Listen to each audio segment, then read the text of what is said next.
જય હિન્દ દોસ્તો, કેરિયા, રાણપુર તાલુકો, બોટાદ જિલ્લો.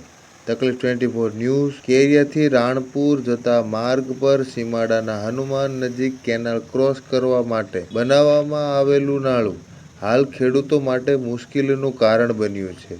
નાળાની રચના એવી રીતે કરવામાં આવી છે કે વરસાદનું પાણી પસાર થવાના બદલે રોકાઈ જાય છે. પરિણામે નાળાના બંને બાજુમાં ખેતરોમાં પાણી ભરાઈ ગયું છે. અનેક એકરમાં નવો પાક પાણીમાં ગરકાવ થઈ ગયો છે.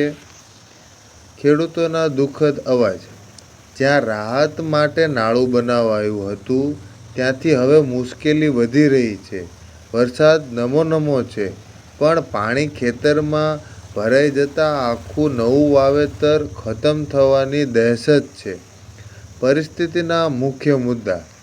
નાળાની રચનાને કારણે વરસાદી પાણી રોડ પાર નહીં કરી શકે.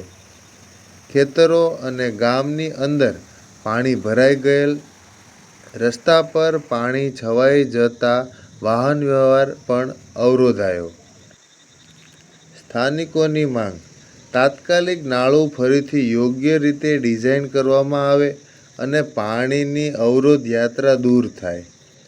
તમે જોઈ શકો છો કે કેવી રીતે એક નાની બેદરકારી મોટી તકલીફમાં ફેરવાય છે. આવા સમાચાર માટે જે તંત્રના દરવાજા ખખડાવે છે, અમારી સાથે જોડાયેલા રહો. યુટ્યુબની અમારી ચેનલ તકલીફ 24 ન્યૂઝ ફોલો કરો, લાઈક કરો. અમારી સચ્ચાઈ, તમારો આત્મવિશ્વાસ. હું વીજી.